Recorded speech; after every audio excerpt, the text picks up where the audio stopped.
This is a game called Encased, a sci-fi post-apocalyptic RPG. Just got it on Steam. It was slightly on sale, but it was only like $25 anyway. Enter a profile name. Me.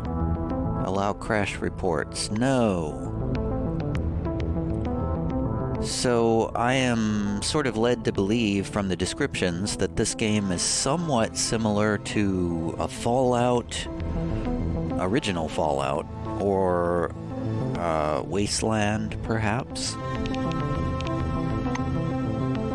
in that it is a tactical, turn-based sort of RPG. Oh, sweet, I'm at 1440.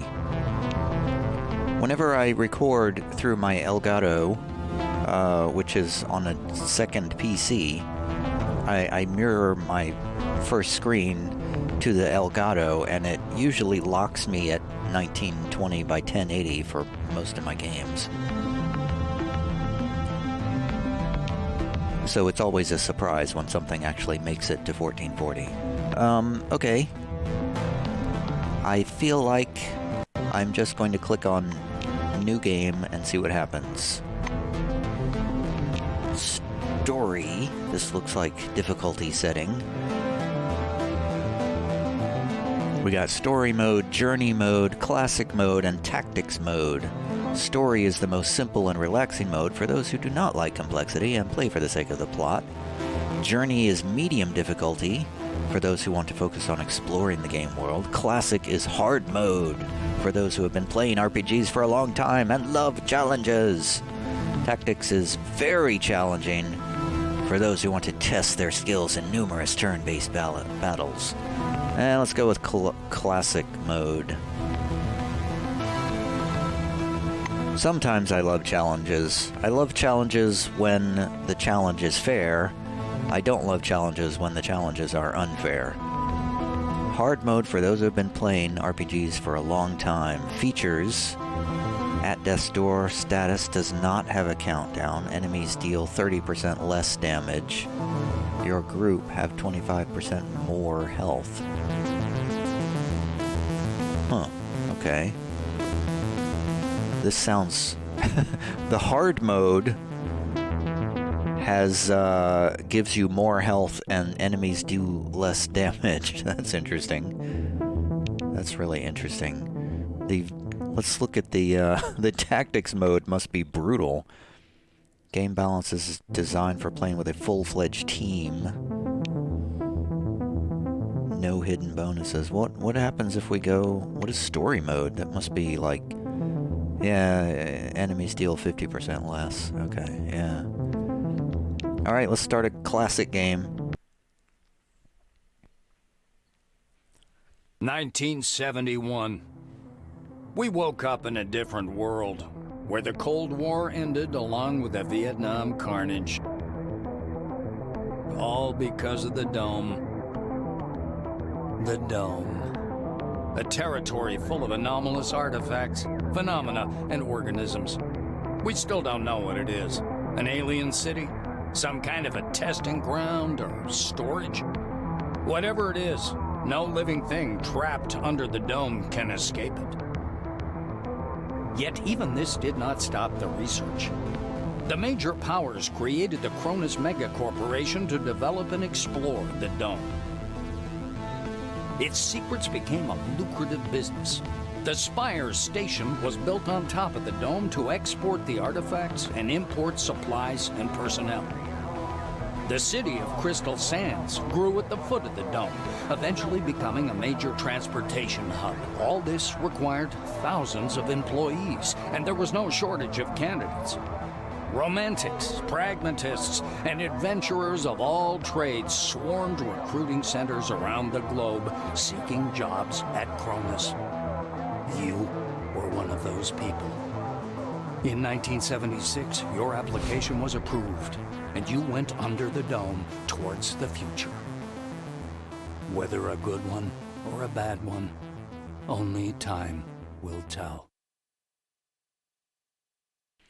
Well, that sounds a lot like Fallout. Encased, a sci-fi post-apocalyptic RPG. Choose your character.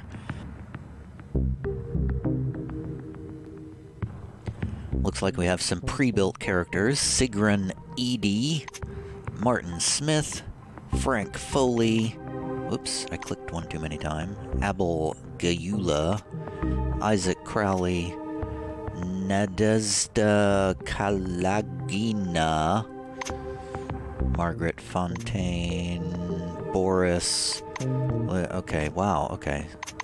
Oh, so you just hold down the button and it just keeps on scrolling. Well, there seems to be quite a lot of them. A lot more than I thought. Should I just pick one at random? Can I make a random character? Welcome to the character creation screen. I like the UI so far. I like the look of the UI. It's got a very sort of, I don't know, minimalist sort of look. Bright edges, crisp fonts, lots of space between things.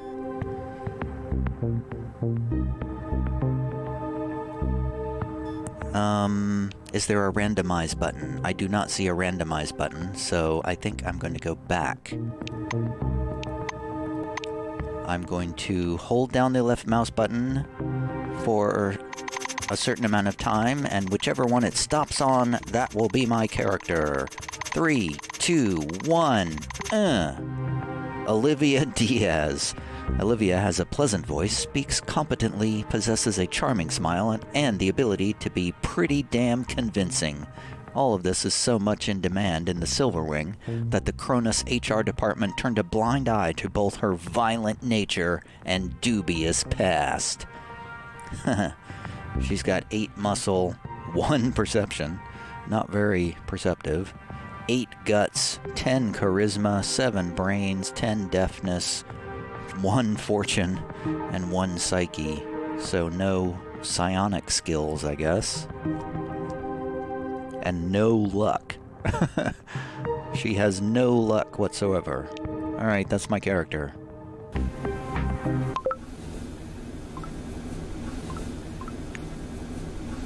Conversations. Interacting with different characters is an important part of the game. To start a dialogue, click on the character, and if they are set to talk to you, a dialogue interface will show up. From conversations, you can find out valuable plot information, clues, and even receive tasks. Choose your lines carefully. Careless words can cause resentment or provoke a fight. Let's fight. That's me. We can talk to Monty James, or Quentin Bisley, or Elsa Olafsson, or Igor Pontanin, or Tamako Kimura. They all seem to be level 3. Is that what that is? Is that what the 3 means? Let's talk to Elsa. A tall woman is watching an ad playing on the monitor, arms crossed. The polished to a shine badge on her black overalls reads, Elsa Olafsson, Security Service. She glances at you and offers her hand in a businesslike manner. Greetings. Please take all necessary precautions. By that I mean, don't turn your back on him. Elsa nods at the orange. The orange. I will say that there's no need to keep the orange handcuffed. Elsa's eyes spark angrily. Are you saying you will take full responsibility for the possible consequences of that order? Was that a nod? Does that mean yes? Yes, that's what it means. Olafsson turns to the orange, produces a key, and unlocks his cuffs in a smooth, well-practiced motion. Oh, well, okay. Who's the orange? I guess it's this guy in the orange suit. So what's so dangerous about this orange anyway? Olafsson eyes your silvery jumpsuit and snorts. Really? I thought you'd be the one to tell me about it. After all, your department has access to all the orders and personal files. Yeah, I knew that. I was just testing you. Her gaze shifts to the silver standing opposite and then back to you before she turns indignantly to the window. Hey, Orange. I just freed you, apparently. The Orange is dressed in a new jumpsuit. The shiny badge on his chest reads, Quentin Bisley, Laborer. I will take a thank you. He's side-eyeing the screen skeptically. Despite his tired, grim expression, his gaze is open and friendly. However, the general impression is unmistakable. There's something frightening about Bisley. I'm not scared. So how did you end up in prison, Bisley? The Orange's face stretches into a broad smile, baring his dentures to the world. Like everyone, duh. In a black car, under guard. Oh, I see what you did there. You avoided my question. There's other guys, too. The ones who go through the front door. He nods at the black-winged woman beside him. Her nose wrinkles in displeasure, but she says nothing. Are you not going... Whoa, okay, right-clicking does stuff. Okay, I was trying to turn the camera. Ah, there we go. Middle button turns the camera around. So the one I spoke to first is a black wing. This one's an orange. I guess we're supposed to just talk to everybody and learn things. A guy wearing thick spectacles thrusts out a sweaty hand. Monty James, Silverwing. Hey, I'm a Silverwing too, I think. He glances down at your badge. Ah, it's you. I found your file extremely interesting, and your CV wonderful. Inspiring, really. Yeah, I'm not surprised. When I had the opportunity to look over the files of my future colleagues, I couldn't resist. I don't want to sound boastful, but silver level clearance has its advantages. Monty winks. So, what did you see in my file? Wait, no, since you're silver, I would like to review the other employees' files. James spreads his arms regretfully. Ah, you misunderstood. I don't carry the physical copies with me, but I did get a chance to familiarize myself with them. Ask away. What's the deal with this Orange Wing employee who was handcuffed? Did I imagine that? Was he handcuffed? I thought he was handcuffed like a prisoner. This is, Monty adjusts his glasses and peers closely at the Orange's badge. Ah, Quentin Bisley. Grand Theft Auto 3 times and 1 B&E. He was about to go down for 12 years, so he filed for the Clean Slate program. And look at that. They accepted him right away.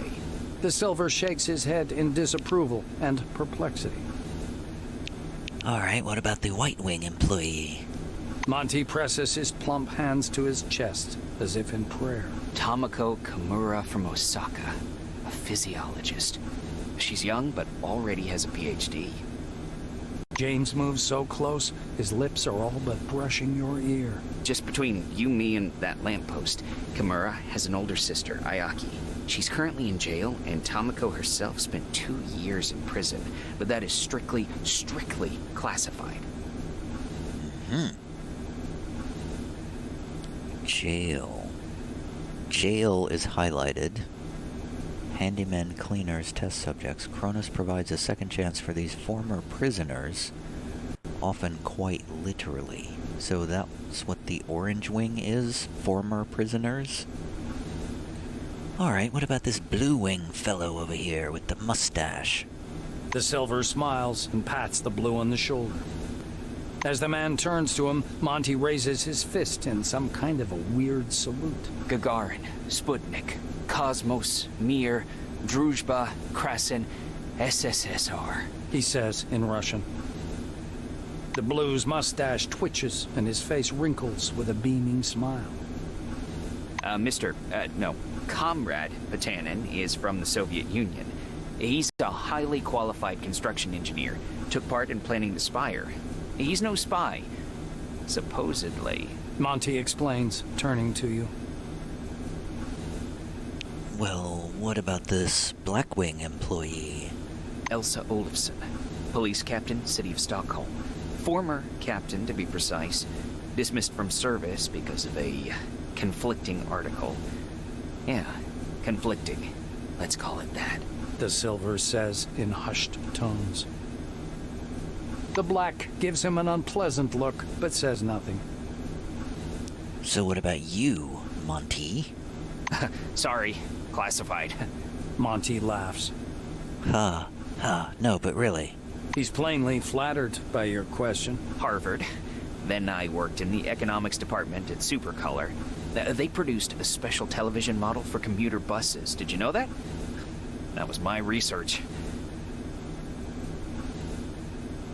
Supercolor is apparently a corporation. The internal dome marketplace, from food and clothing to weapons and cars, is divided among several dozen corporations with signed Cronus contracts. Despite there being no more than 35,000 people living in Cronus facilities, it is a very promising and constantly growing market, bringing corporations billions of dollars annually. It is a very promising and constantly growing market. I left out a word. What else? Well, I like sports. Water aerobics is a sport, isn't it? I don't smoke and never eat after 6 p.m. Just saying, these kinds of things aren't in the file. So saying, Monty abruptly falls silent. Well, that was enlightening. Now what? A man with a mustache and a blue jumpsuit is standing at the window, studying the construction site below through the occasional break in the clouds. His badge reads Igor Patanin, planner. The blue taps on the glass with one finger and gestures you to come and take a look. Seems like he doesn't speak English. Well, I will try to influence him with my high charisma. Using sign language, mimicry, and all of your artistic talent, you're able to communicate with the planner. Yay. Once he's sure you're watching, Patanin points up in the direction of Spire Station, from which you departed a few minutes ago. Spire Station is a transit station built around the aperture at the top of the dome. Relics are moved up to it, and capsules with new employees, food, and equipment descend from it. He sketches the outline of the station on a broad, foggy section of glass. Once he's finished, the blue turns to you with a delighted expression. This is a whole lot of exposition and backstory to start this game. Tell me about the station's dimensions. The blue begins to mark up his diagram with a series of footnotes and numbers. Turns out the station's ring diameter is a bit more than 1,500 meters. Its height above the dome is 317 meters, and the total height of the spire, including the loading docks, is nearly 720 meters. What about how the station functions? With a series of confident strokes, the planner delineates the capsule's movement scheme, drivetrain, and massive hydraulic brakes on the glass. Well, what is the purpose of the station? This time, Igor is quite laconic. He pauses, then confidently writes cargo and personnel in block letters, and draws an arrow pointing downward. Beside it, he writes relics, and draws an arrow pointing up. His R is turned back to front. Thanks, Patanin.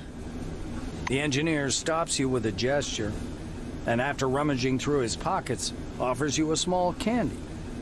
There is a picture of a crayfish on the white wrapper. Is this candy crayfish flavored? Well, thank you, Mr. Igor, for this delicious candy that I will now eat. It's surprisingly spongy and tooth-achingly sweet. You can only wonder what it has to do with crayfish. Status effects. Various actions, such as eating food or taking medicines, may impose certain status effects on you. They can last for different times and be positive or negative. Some attacks and abilities can also apply a status effect that changes the characteristics of the target. For example, bleeding or poisoning will gradually reduce health. Is there any way to stop this? I'm tired of talking to people. I want to see how the combat is. Let's use one of these built-in monitors. Kronos Foundation presents gleaming, futuristic, state-of-the-art cities straight from the pages of science fiction. Well-paid, safe employment, career advancement opportunities, and a world-class social safety net. Noble and intellectually stimulating work in state-of-the-art laboratories. We're thrilled to welcome you to the Dome. Please hold on to the handrail and prepare for landing. Okay, when is the landing? I'm somewhat tired of activate stealth. Okay, WASD scrolls. Oh, I keep trying to right-click to turn. Can I let's just use the door. Maybe that'll stop this ride. Stopping by the door's porthole, you watch as the ground slowly approaches. There we go. It looks brown-black through the tinted glass and smoky blue at the horizon. It almost seems like the clouds are pulling apart there. You can discern the regular pattern of a settlement in the mists, hanging over the northern section. If this is the city, it's nowhere near as miraculous as the brochure. Just a few concrete buildings surrounded by sheds. It resembles the hab pods of a space colony in a sci-fi film. Yet, the scale is impressive. In only 5 years, a small civilization has arisen from these bleak sands to tackle mankind's greatest project. The blues and oranges did their share of the physical labor, but the main credit belongs to the brilliant administrators from Silverwing. At least, that's what you were told during the pre-departure briefing. Just as you're about to move away from the window, you notice a whirlwind beginning to form above the ochre plain. The gathering storm drifts unhurriedly above the desert, a crown of green lightning flashing at its core. Clearly no ordinary weather phenomenon. It must be one of those anomalies. You freeze by the window, unable to avert your gaze. Sandstorms. The desert under the dome is not very hospitable, and sandstorms here are quite common. Many scientists from the White Wing associate them with abnormal activity, but there is no direct evidence for this. The anomalies is a general term for a variety of physicochemical phenomena of uncertain nature endemic to the dome. Recommended approach: steer clear or die.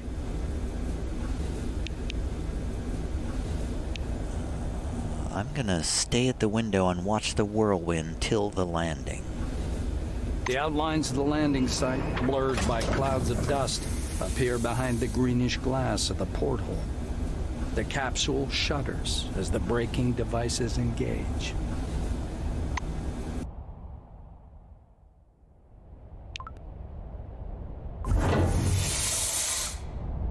Concord Station landing zone.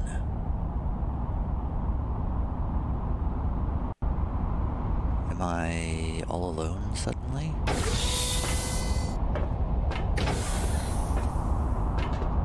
Hey, everybody's leaving.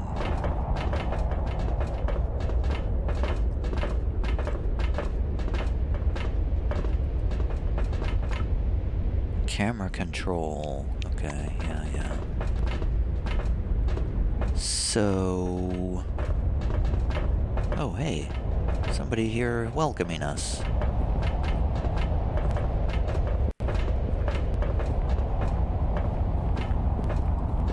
Come here. Come on now, or you'll miss everything. A cheerful man in a white lab coat grabs you by the sleeve. A badge reading Ludovico Nuzzi, Scientific Analyst, Export Department, dangles loosely on his clean uniform, which still smells pungently of washing powder. Look over there! He points upward with a sharp, wide gesture and hands you his field binoculars. Give me those binoculars so I can see what you're pointing at. You raise the binoculars to your eyes. Under fourfold magnification, the whirling cloud above the rust-colored plains looks even stranger. Its core glows with flickering green light and flashes rhythmically, and that rhythm seems to form a complicated pattern. Nazi bends close to your ear. Fascinating. Do you want me to bring some filters? If we intercept the red and blue spectrums, we'll see something amazing. It's like a signal, some kind of message. I don't care about this. I need to go. Nazi looks from you to the capsule and to the landing terminal entrance. I don't care about these psychosomatic phenomena, whatever. He flings his arms up. Oh, mi scusi! Excuse me, I'm so sorry. You'd better get going or you'll be late for check-in. Your colleagues are already inside, and the storm is growing stronger. Yeah, the storm is growing stronger. The White mutters in fascination, eyes glued to his binoculars, which is fixed on the spinning whirl of clouds.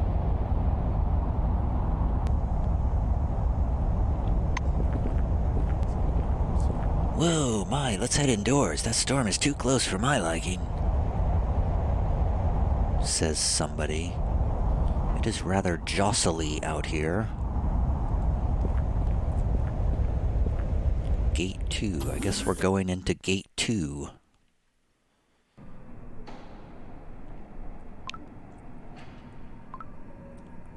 I really would like to try out the combat system. I mean, I kind of like it so far, but I need to see how the combat system works, if the combat is interesting.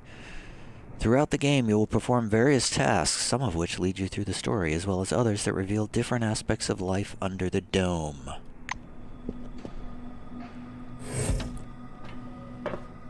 I don't necessarily love the voice acting.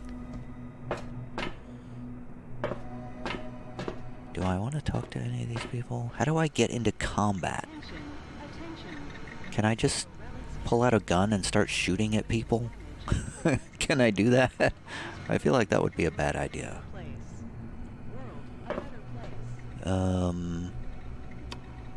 There's an armored door. Can I go in there? It's a vacuum cleaner. Oh, zooming in is silent buzzing from the vacuum cleaner. Oh, this is like a lavatory. Oh, so we can zoom out that far, huh? Okay. I'm just gonna zoom through this first part. Wait, I can't move.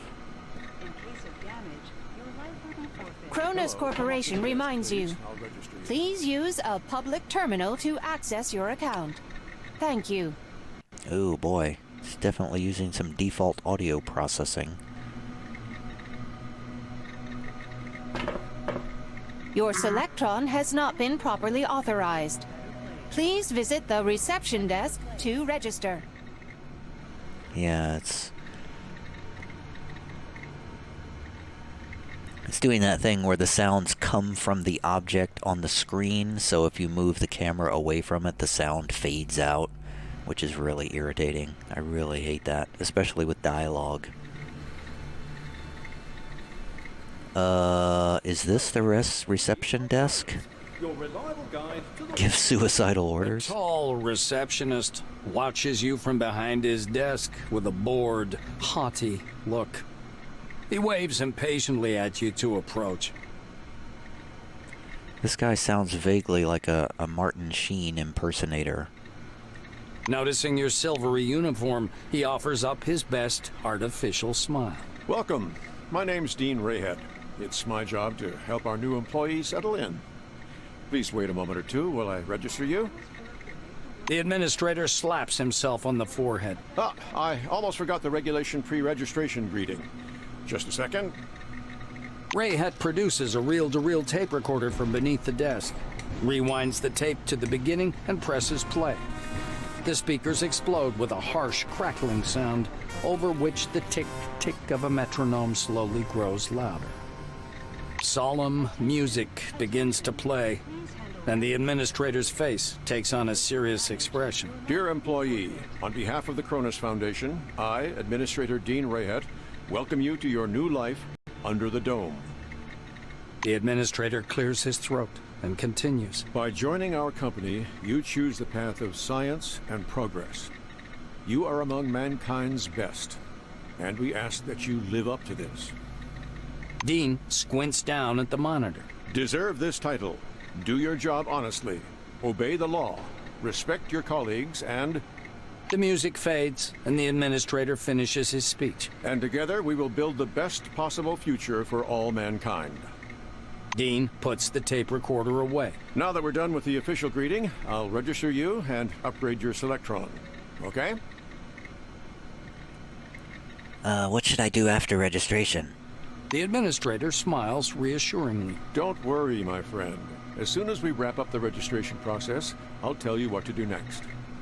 Dean taps his pen on the desk to get your attention. Time is money, my friend. Please keep your mind on what we're doing until I get you registered. Dean's hands hover over the keyboard. He gives you a nod. All right, I will. I've written my information upon this note, and I will pass it to you. I have written my information on this note in advance, and here it is. The administrator squints at the paper in his outstretched hand before setting it next to the keyboard and entering the information into the database. Rayhet scans the computer screen. So your position in the waiting list was 63,784. You've been assigned to Magellan Station. A special bus will bring you there after a series of briefings. Please pass me your Selectron so I can update the firmware. Dean snaps the docking port of your pass to a recess in the casing of his computer. The administrator returns your Selectron. So, colleague, you now have first-level clearance, which gives you access to the archives on the administrative level, the warehouses, and basically everywhere else except the secure facilities. You also have admin privileges at most terminals. Dean continues. All new employees have a short list of tasks to perform on arrival. Do you want to hear all the details, or just the short version? Just give me the short version. Rayhet snorts. To make it short, get your uniform from storage, your weapons from the armory, pass the Psi abilities test, and complete your weapons training at the training zone.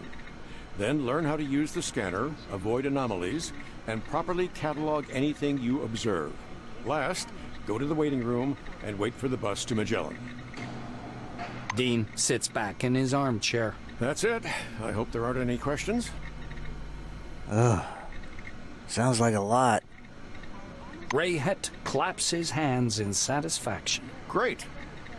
He reaches for the tape recorder, but thinks better of it. Protocol calls for a little welcoming preamble, but dash it all, that's nonsense. Welcome to Concord Station. As he's about to turn away, Dean suddenly remembers something. Oh yes, I sent your mail to your Kairos. Check your new messages.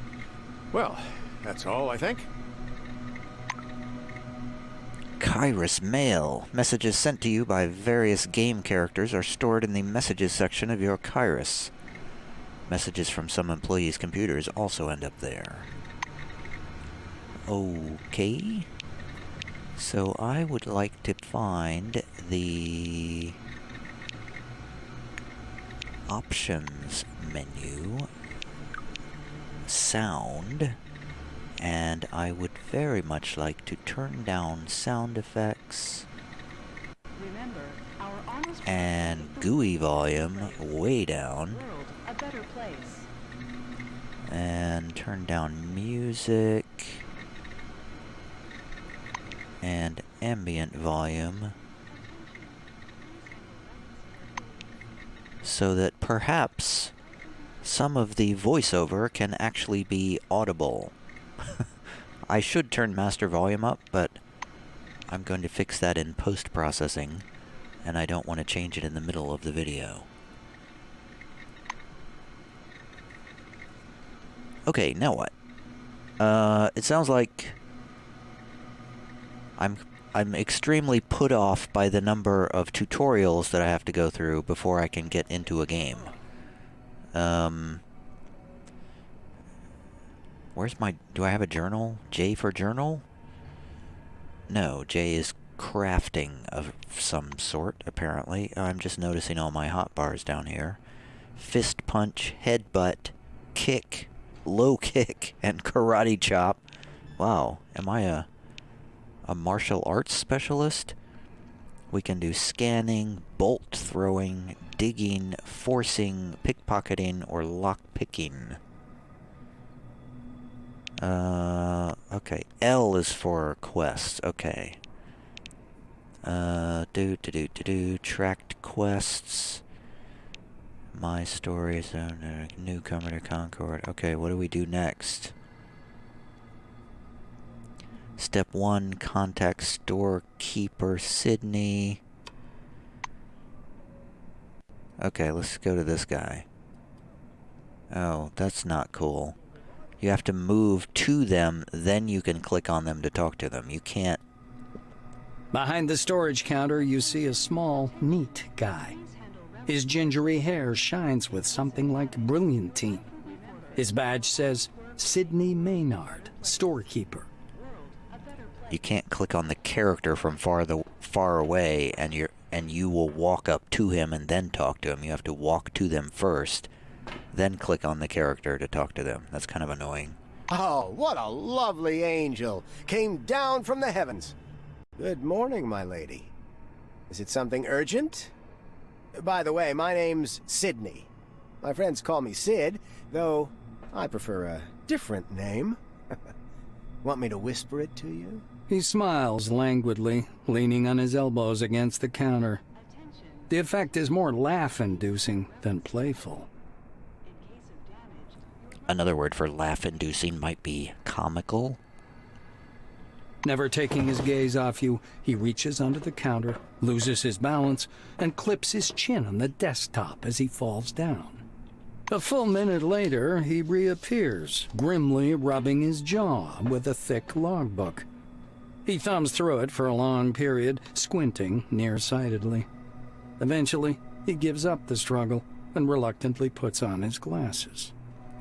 Squinting nearsightedly. Ugh. Adverbs. Don't do it. The silver finally stops and pins down a particular page with his finger. Now, this is your first uniform requisition, right? You can also purchase any equipment you need for the desert directly from me. Give me some equipment. Maynard smiles at you over his glasses, practically stripping you naked with his gaze. Your voice is enchanting, my lady. I could listen to it forever. But right now, you need to listen to me. I am going to give you some instructions. These are the rules. I'm listening. Sydney fiddles with his hairstyle. So, I'm not going to sugarcoat it. Life under the dome can be dangerous. You may get shot, spill acid on yourself, get electrocuted, or suffer the effects of a dangerous anomaly. You may also freeze to death or get fried. That's why it's important to wear protective equipment when traveling outdoors. Of course, in hazardous situations, the equipment will get damaged, and the more it's damaged, the more often one has to repair it. The silver steps back from his counter to indicate the repair kit boxes piled in the back of the warehouse. He points back at the shelves behind him. We've got repair kits for this gear. There are Blue Wing specialists ready to help you at any large base, of course, but they're not always available, so you'd better learn how to use repair kits and workbenches on your own. It's a useful skill. Sydney leans on the counter again and throws you a lazy wink. No one would ever say no to a cutie pie like you, though. Those are all the instructions, by the way. Shall we get to the giving part now? The silver disappears into the back for a while and returns with a small package. Unfolding the package, Maynard shows you a brand spanking new uniform. A silver suit jacket with coal-black shirt and dark trousers. Sidney studies the way the light reflects from the cloth as he lovingly smooths the jacket with one hand. The Silver Wing uniform is fit for field conditions, just in case. But something this fine, you should treat with care, you know. He raises a finger. One more important thing. In accordance with Order 16-225, helmets and gloves are not issued, but they're available for purchase from me. Please bear in mind that a full set includes headgear or a mask, jacket, trousers, gloves, and boots. Sidney hands you the package. Here's your uniform. Enjoy. Thanks, bye. The silver winks at you.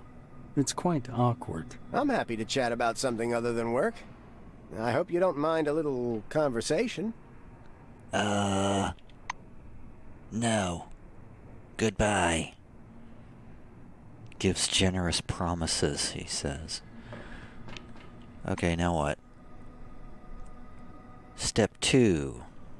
Get yourself a weapon. Talk to Margarita in the armory. Presumably that will be just down the hall.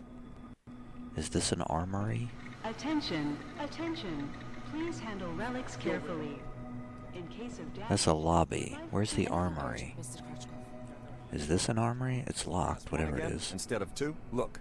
Here's the scanner data. It says the relic is a scientific device. Wait, but it's still Class 1. I'm not going to violate protocol. Katarzyna, my dear. You may violate protocol as long as it benefits the company. Take your lead from your colleagues. Correct your report if you have to, and don't act so innocent. Vladimir, I'm done. How do we mark it? Class 2 fragile. Tell Noyan the relic should go out with today's flight. Think about it. A Class 2 relic will mean a bigger payoff for the company, and that means a bonus in your wages. Categorizing it as Class 2 means access to state-sealed bids. I bet the Brits will buy it. They're always trying to one-up us. All right, Mr. Krashkov. I'll correct my report. Carl, add sealed bids to the marking.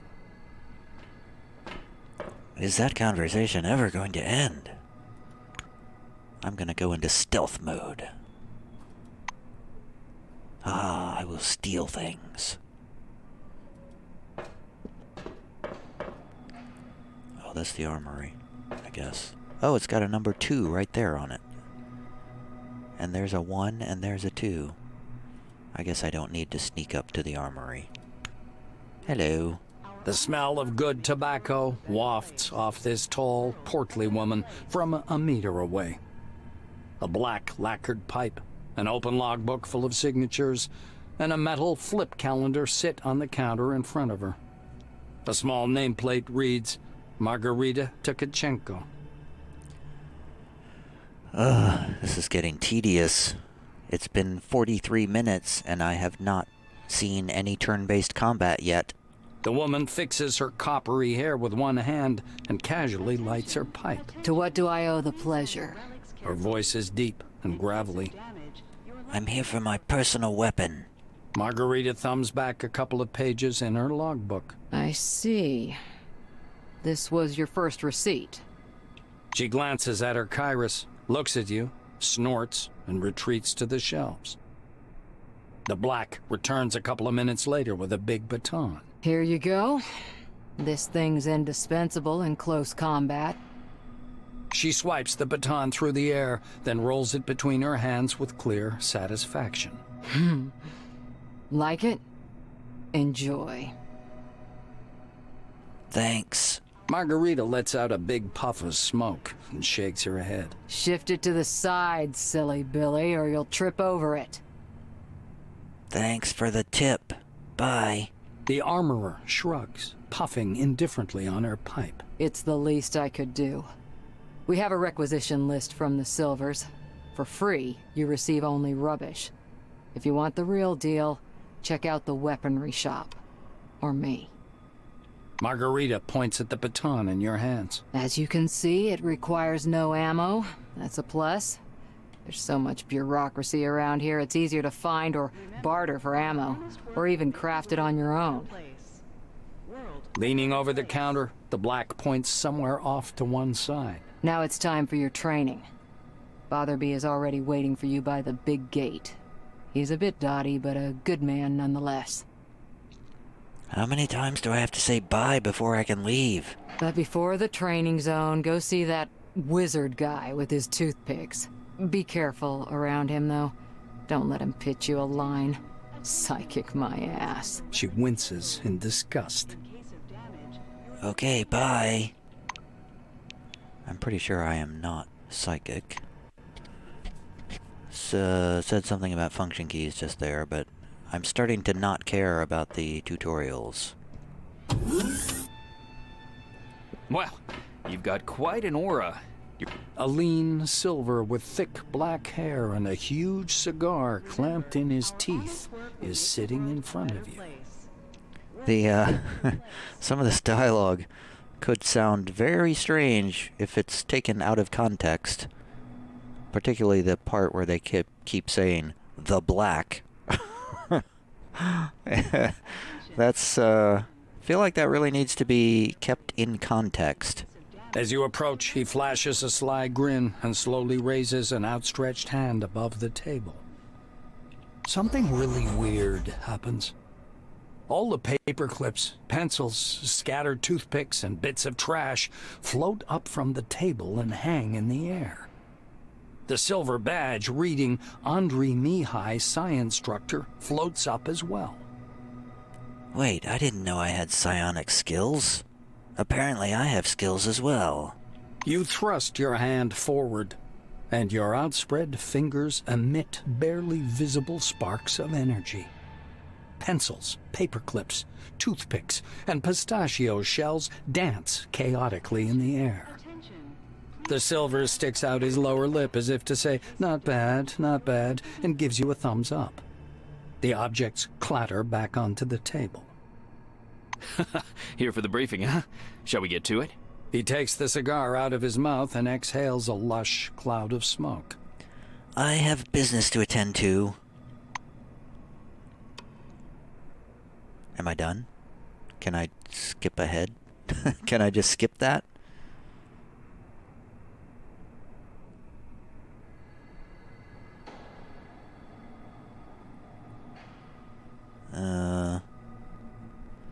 I don't think I can skip that. That's a bummer. Andre reluctantly takes his feet off the table. Let's begin the briefing, huh? Alright, let's do this briefing, I guess. The silver props his elbows on the table. Anyway, here's the deal. It's more profitable for people with a high psyche to study psionics. Give me your hand. Not waiting for an answer, he grabs your hand with strong, dark fingers. Andre gropes your hand briefly, then lets go, disappointed. The pills, huh?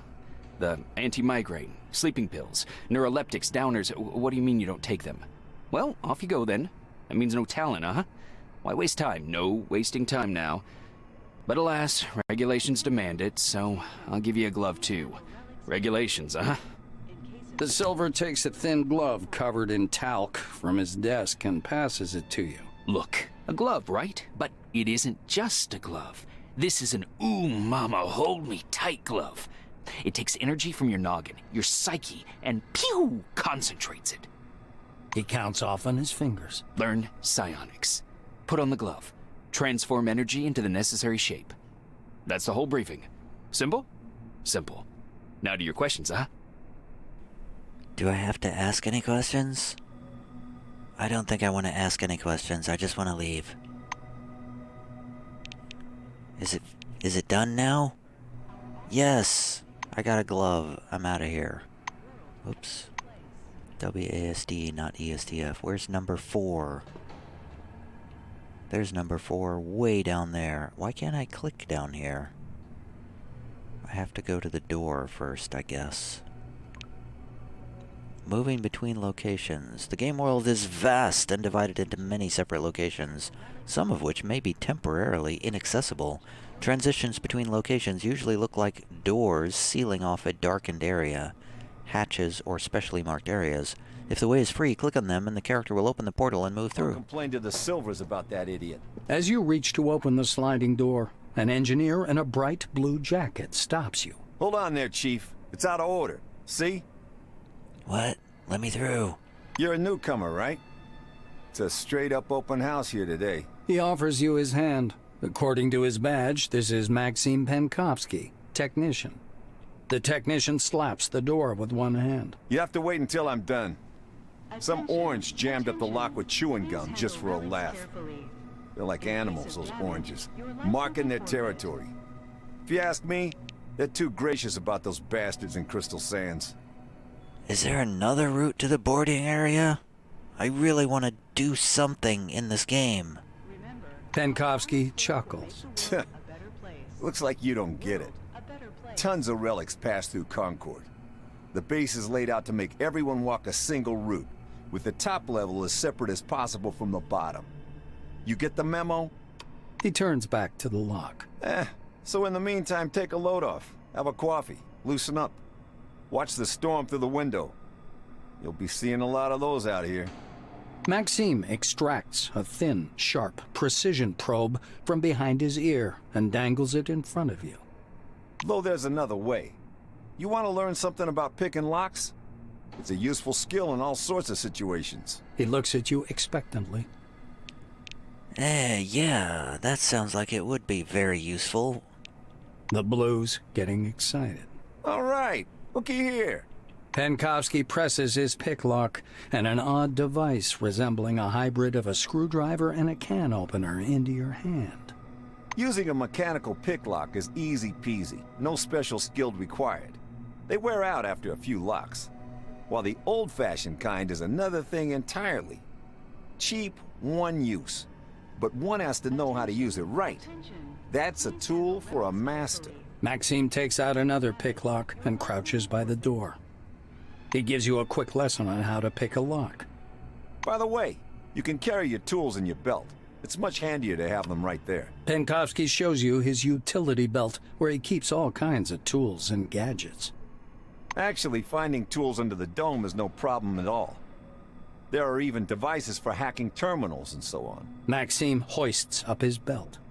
The blue solemnly raises his index finger. And one more thing.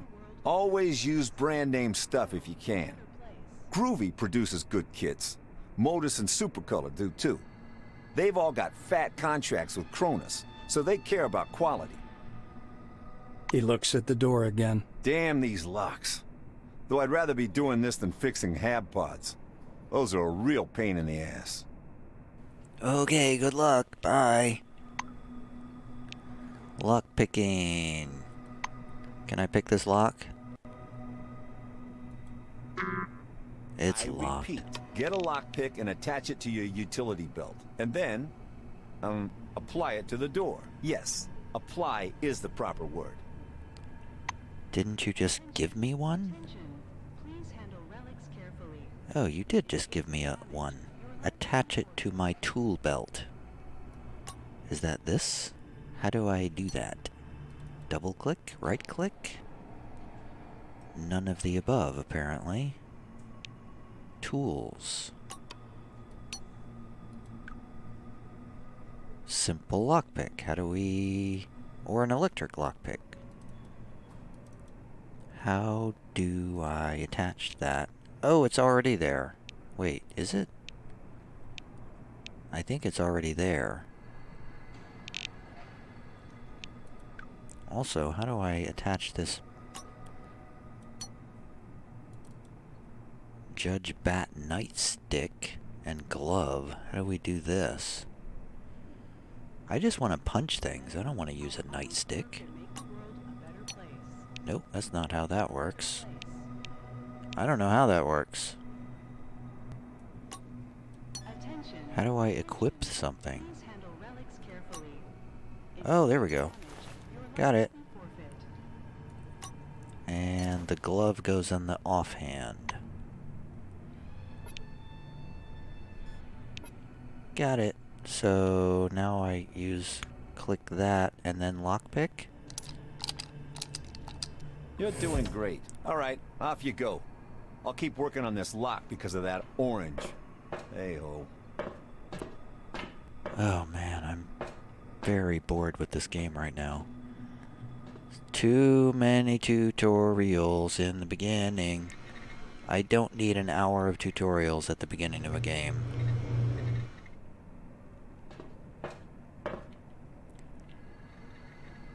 In fact, I'm so bored, I think I'm just going to stop here, because I'm just... Welcome Under the Dome, an amazing excursion to a world of new technology and the riddles of an ancient civilization. Listen to this information, useful for all wings, and receive a colorful leaflet. No, I'm going to press onward to get through this tutorial.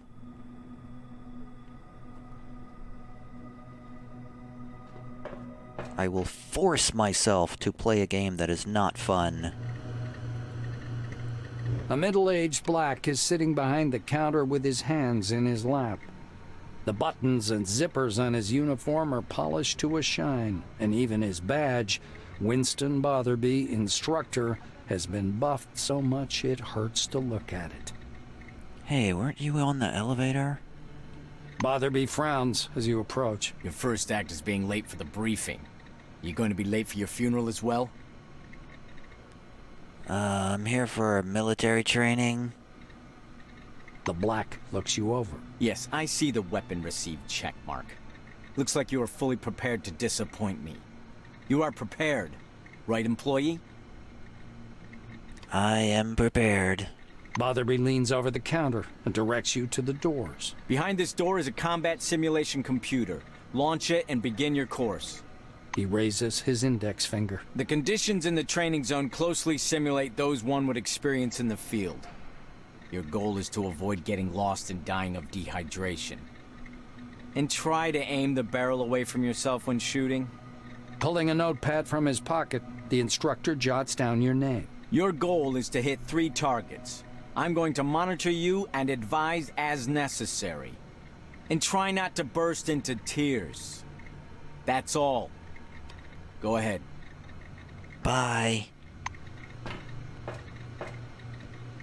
To the training grounds. To the simulator. Throughout the game, you will often have to interact with various computers. Terminals contain useful information, allow you to turn on disabled mechanisms and open locked doors, etc., etc., etc. Okay. Preparing for combat. Before entering combat, make sure you're prepared. Check your and your companion's health, move your weapons to your hand slots, etc., etc. Consider the sequence of your actions and direction of your attack, or, well, just make a bloody mess. The following text glows from a small amber-colored screen. Welcome to the Sherman Holographic Combat Emulation System. Please select a program. Program Alpha, please. Alpha Squad Hologram. The picture slowly changes. Looking closely, you can see the lines being rewritten one by one. Sherman System, Alpha Squad enters the battle. Turn-based combat, finally. Encased has a turn-based combat system. The move sequence of your opponent's allies and yourself is determined by initiative. Action points are spent on moving, using abilities, and attacking, etc., etc. We basically copied Fallout, is what we're saying. Okay, so... not in the firing line. So... I have no...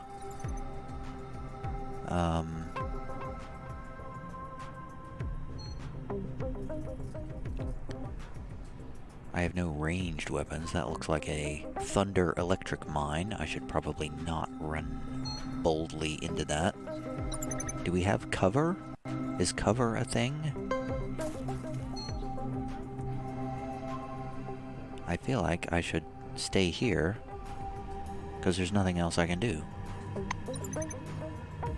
A hologram's running toward me. Oh, hologram fires and hits me. Another hologram is running towards me. In almost every battle, you are surrounded by interactive objects, traps, pools of toxic goo, flames, or a barrel of fuel that can be blown up with a well-timed shot. All this can give you an advantage or conversely complicate your life. New round.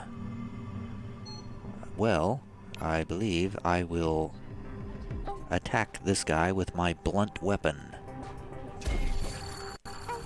Smushed him. And now I will run... Can I... Nope, not right click, middle click. Can I run up and squash this other guy? Yes, and I should probably run away from that landmine. My turn is over. Haha, the hologram hit a landmine. New round. So, can I switch to a different weapon?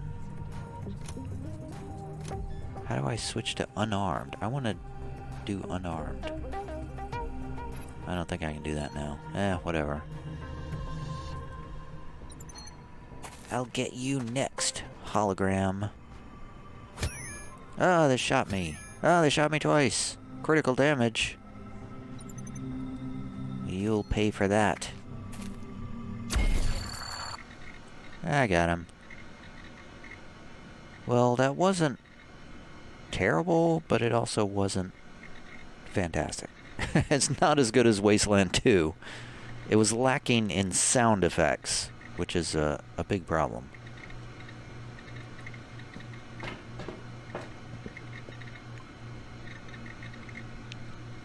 Make sure that you don't have a weapon drawn when you start talking to someone. I mean, it's just a baton. Botherby nods grandly. You made it through training without making a total fool of yourself. Congratulations. I'll send a report up the chain about your completely unanticipated success. You're dismissed, employee. Thanks, bye. Moving on.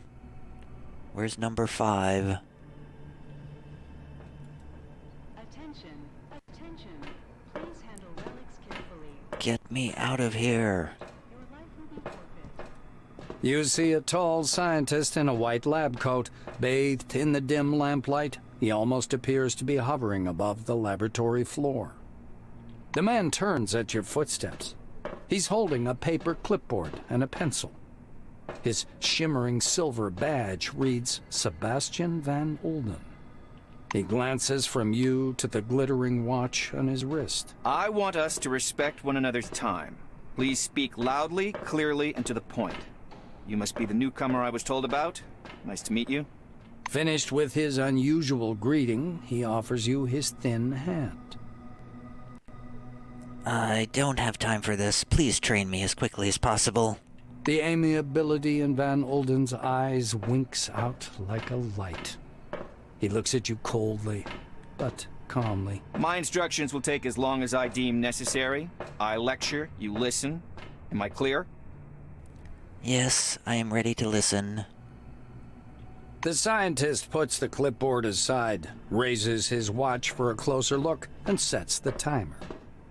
He shows you his watch dial. According to the rules of this briefing, I have to touch on a large number of topics. Therefore, I will do so very briefly. Do not interrupt me. When I'm finished, I'll answer your questions. Within regulations, of course.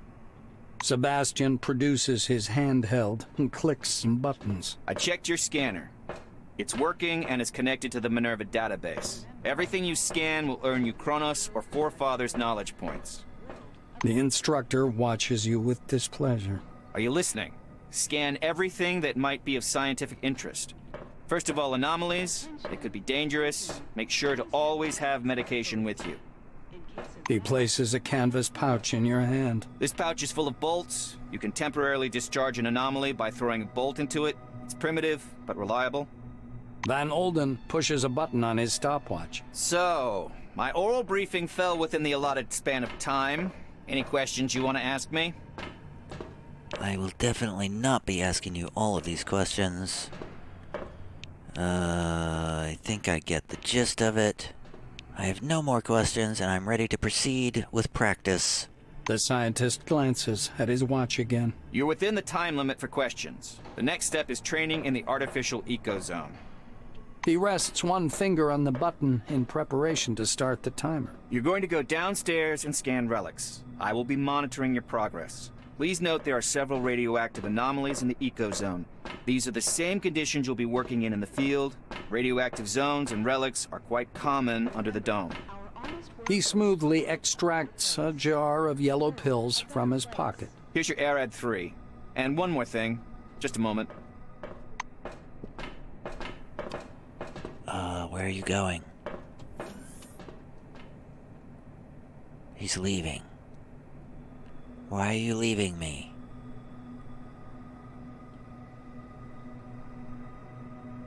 He's walking away. Welcome under the dome, an amazing excursion to a world of new technology and the riddles of an ancient civilization. Listen to this information, useful for all wings, and receive a colorful leaflet. Am I just supposed to wait here for him? What do I do? Oh, he's over there. Should I go there? An amazing excursion to a world of new technology and the riddles of an ancient civilization. Please stand by for decontamination to end.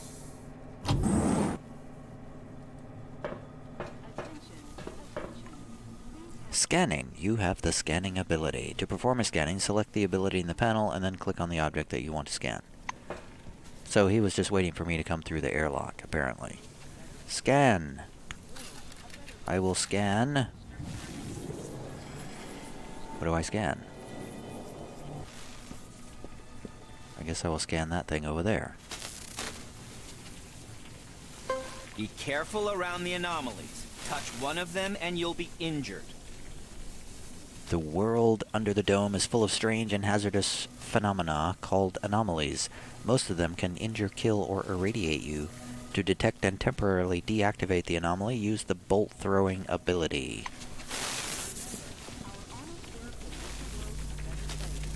Oh, I didn't hit it, did I? Journal entry.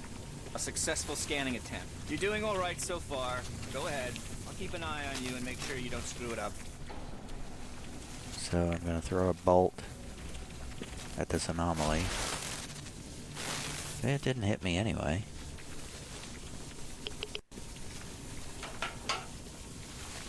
Oh, we don't actually see ourselves climbing the ladder. Ancient civilization. Listen to this information, useful for all wings, and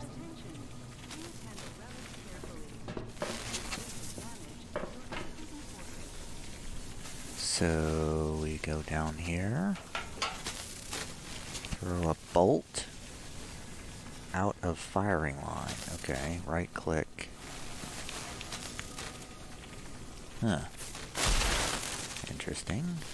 Scan the relic. And I'm getting irradiated. Journal entry. 2 objects scanned. And again, watch out for anomalies. Touch one and you'll be injured. Toss a bolt at the anomalies, discharge it. It doesn't really seem to help that much.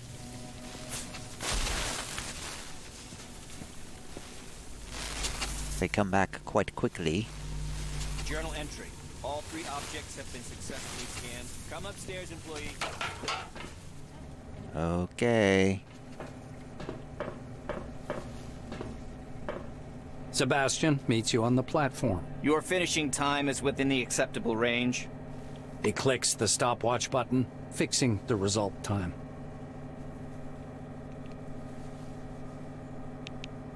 So how did I do on my test results? The scientist turns back to his notes. Not bad. One question. You observed several anomalies while scanning. Why do you think they appeared? I'd like to hear your opinion. I don't give a fig about the reasons. White Wing is putting a high-value asset, a manager, in danger. The scientist assumes a superior expression. I knew you'd come up with something like that. I see you understand nothing about the nature of anomalies. So let me add a couple of points. He glances at the shimmering blue light in the ecozone. The truth is, we don't know the precise reason for these phenomenon either. We actually know nothing, no matter how much we try to convince ourselves otherwise. Sebastian points a thin finger at the clustered lightning. I personally believe that the anomalies are the dome's security mechanism. The ones you saw are relatively harmless, but there are different anomalies in the desert, phenomenon that toy with the human mind. Van Olden clasps his hands behind his back. I know you don't care, but I'll say it anyway. Scientists today are required to be wonder workers who can heal cancer with a wave of their hand and solve the secrets of the universe during their coffee break. For some reason, no one wants to understand that fundamental science is always an investment in the future. It produces no answers here and now. The White's gaze strays back to his clipboard. If something terrible happens under the dome one day, and I'm sure it will, science will protect no one. That is all. Off you go. Bye. Now what? Can I leave? Please stand by for decontamination to end. Excursion to a world of new technology and the riddles of an ancient civilization. Okay, what do I do next? You've completed the combat training. Learn how to use... the crash course is complete. Head to the waiting area where the bus will take you to the Magellan station. Listen to this information, useful for all. The waiting area. Which is where? I feel like I saw a waiting area door somewhere. Was it here? Is this a waiting area?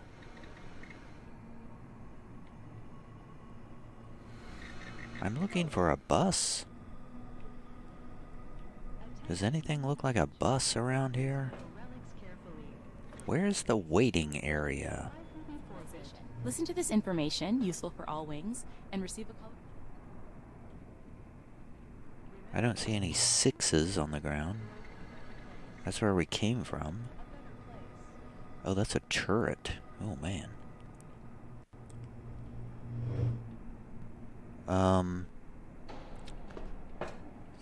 I have literally no idea where to go. Is there a map? Okay. Let's see. Looking for a waiting area. This is the... Okay, that's where I am. Kind of. Milo. Door to communications room. Sydney. Communications room. Landing track. Landing track 1, 2, and 3. This kind of looks like it might be a waiting area. All wings and receive a call. Is this a waiting area?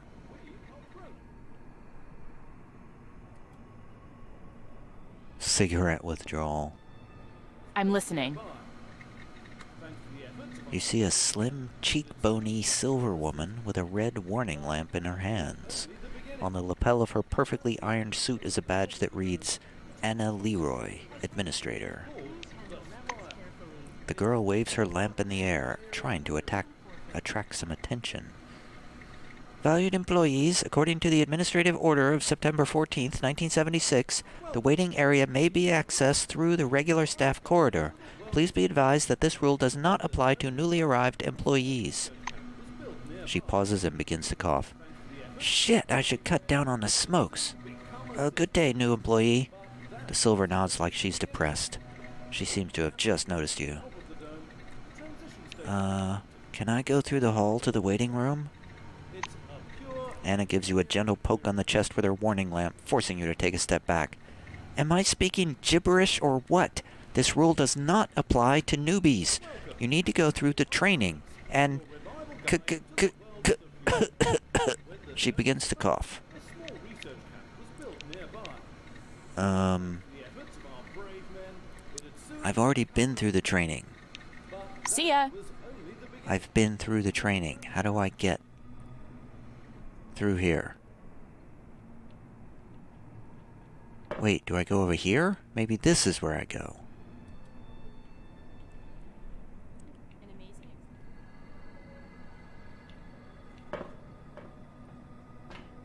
How do I get there? Where's my character? There's my character. Ed, spit it out. I can see that something's bothering you. Well, it's a bit of a private matter, you see. God. Come on already. We can't just hand Miss Norway over to the Silvers, see? She's She's unique among relics. Ed, we already discussed this. The relic's effect is well known. It's nothing but semantic imitation. I wrote you about it, remember? I know. Well, there's something else. She's rational. No, really. I've talked with her for hours. Damn it, Ed. The relic doesn't speak. It's some kind of subliminal wave field messing with your head. It's you having both sides of the conversation with Norway. It's all inside your head. You're imagining that it's rational. That's it. We've gone through all that. Doctor, what if it's the other way round? What if she made you believe she's not rational? Eddie! But you can't exclude the possibility, can you? Okay. I mean, there's some of this is like... It could be... What? Did I just find a secret location?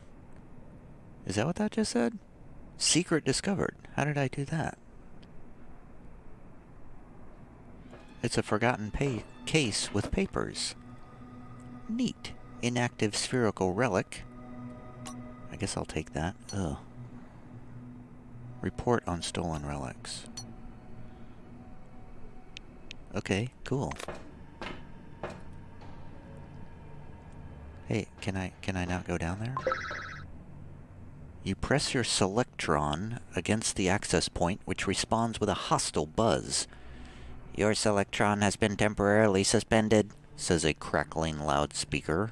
Well, hello there. A tall guard in a clean and carefully pressed uniform addresses you in a soft voice. The badge on his broad chest reads, Adolf Schmitz, head of security. Schmitz is studying you back, disapprovingly it seems. He wipes a bit of lint off your shoulder and adjusts the collar of your jumpsuit. Your uniform could use a wash. Badly. I'm Adolf Schmitz, head of security service. You were to be sent to Magellan, but there was a change of circumstances. The black nods towards the door behind him. I've got an urgent order for you. Your help is needed at a nearby object. Mr. Kingsley is waiting right now to give you your assignment. He'll tell you everything himself. Adolf steps aside. Glancing down at your boots, he shakes his head morosely. Why do they need me and not the other silver that arrived with me? Schmidt looks at you, amused. Another silver, you say? That's strange. There weren't any other Silver Wing personnel on the new arrival manifest. Must be a documentation problem. Alright, I'll go with you to the guard room. Schmidt steps aside, inviting you to enter. Please come in. The video phone is on the wall there. In where? Here? Move out of the way so I can go. There. The giant display glows welcomingly when you approach. A red light comes on under the screen's steel hood. The camera is switched on. Glows welcomingly. Ah, it pains me to see it. A gray old man with high cheekbones appears and squints out at you from the screen. Do you copy? He leans close to the camera, his glasses glittering. My name is Martin Kingsley. I'm Chief Officer of Magellan Base. We were supposed to meet in person, but unforeseen circumstances prevented that. One moment. I'll grab your file. He reaches for something out of view and produces a thin folder with your name on the cover. Apparently, your file. Kingsley opens the folder to thumb through the pages. He marks one of the pages with a pencil. Silverwing. Colleague, I'll be honest with you. It's crucial for me to know my managers, so I'm asking you straight. Why did you choose a career in our division?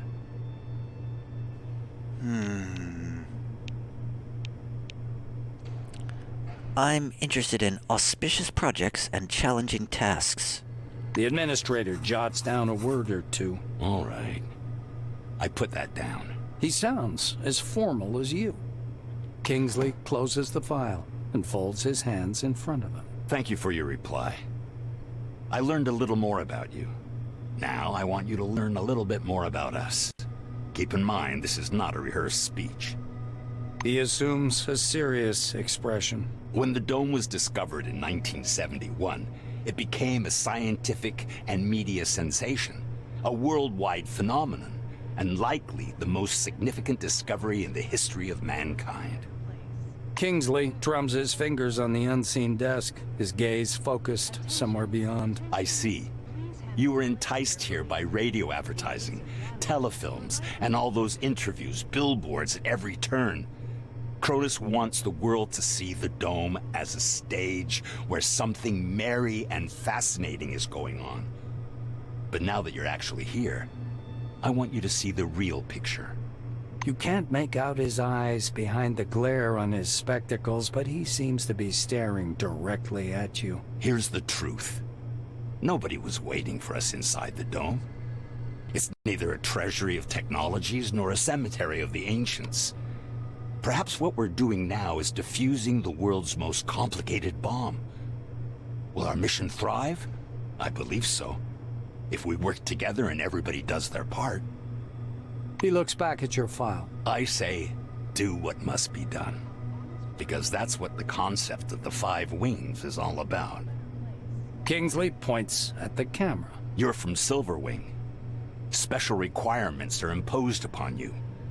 You must direct others whilst having no real power. You must provide an illusion of might and well-being, and be honest and wise enough to reconcile your actions with your conscience, no matter that one clashes directly with the other. Putting the folder aside, he sits back and stares at you in silence. It gets so quiet that the ticking of a clock can be heard through the speakers. Kingsley sighs quietly. You were probably waiting for some boilerplate welcome speech, but I prefer to talk about real-world problems. Glad to meet you. I'll make no reply. Martin nods slowly. I apologize once again for this long-distance meeting. Now, as we don't have much time, I'd like to get to the point. I'm sure you're curious why you were taking off the bus to Magellan and brought here instead. Yeah, I would like for a game to start. That would be cool. He moves closer to the camera. I'm going to show you a short video. Please pay attention. Kingsley's face freezes on screen. I have an urgent mission for an employee of your background and qualifications. I'd have assigned someone from Magellan, but I'm short on personnel. That's why it has to be a newcomer. I apologize again for the rush, but it seems I have no choice. Martin noisily clears his throat. Maybe you've heard about Nashville Base. While preparing the materials for this mission, I came across a short documentary film about the complex. I think you should watch it. The speakers produce a hollow click. Purple, gray, and black spots flicker on the screen. A blurred title, The Cronus Archive 1971 to 1974, was used in the production of this recording, appears at the bottom. The shadow of an airplane flies across a faded yellow desert. A cheery voice fills the room. Every day, our researchers uncover more and more of the dome's secrets. There is no doubt the underground structures, so-called objects, are organized according to some pattern. Though early on, the importance of the relics to scientific research was considered insignificant. The desert dims into the black of a chalkboard. White lines drawn by an invisible hand begin to sketch a schematic of the dome. The narrator continues. By 1972, however, many important discoveries had come to light in a period of only a few months, and the construction of stationary research bases adjacent to the more promising objects began. Personnel moved into Ankara in May of 1972, and within half a year, Boston and Dessau were also brought into service, though the biggest discovery was yet to come. The picture changes to a chasm suffused with electric light, people bustling about everywhere. The speaker's voice seems to come from a distance. In November of 1973, a massive network of underground caves and a structure of hitherto unseen complexity was discovered in Sector C-12. Soon afterwards, the construction of C-12 Nashville began. The camera glides through dim caverns as the silhouettes of bizarre mechanisms emerge.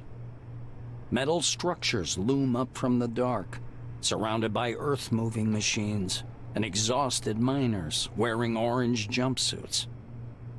The speaker continues. C-12 Nashville is an innovative research complex located atop the primary relic mining location. The complexity of this object is unique.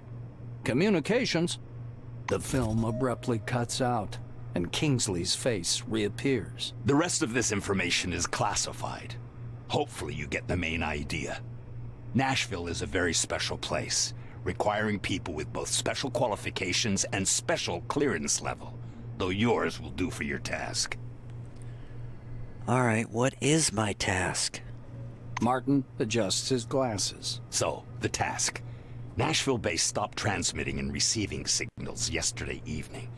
A reconnaissance group was sent out earlier today, but we haven't heard anything from them yet either. The chief officer rubs his forehead. Normally, I would never give this task to a newcomer like yourself, but I just don't have enough people.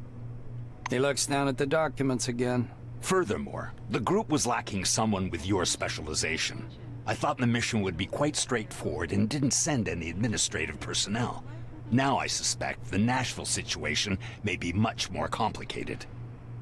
Kingsley is looking into the camera once more. Your task is to get to Nashville, figure out whatever's behind the communication problem, get in touch with the group, and work with them to solve the problem.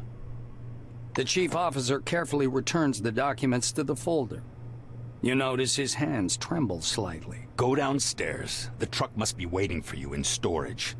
This task is urgent, but a small delay is acceptable if there's anything you need to settle here first. That is all. Any questions? I have no questions and I am ready to get started. Kingsley's hand reaches toward the camera. Great to hear. Take care of yourself. I'll talk to you later. It would have been nice to have that over an hour ago. Prepare yourself to leave the base's defensive perimeter and venture into the outside world of the dome, where you must rely solely on yourself and your companions. Check your gear one last time and go to the orange truck waiting for you in the garage, on which you will continue your journey to Nashville facility. Oh, the orange truck. I see. It's right there.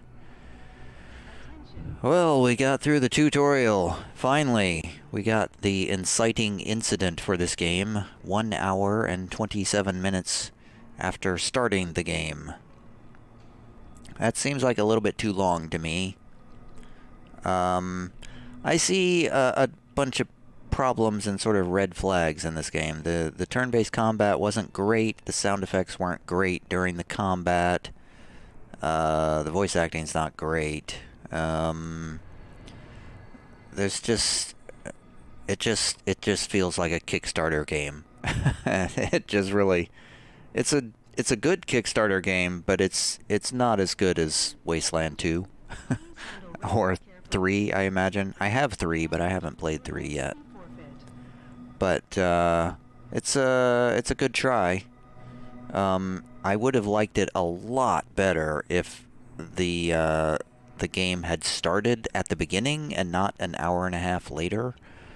It really drives me crazy when games don't start right away.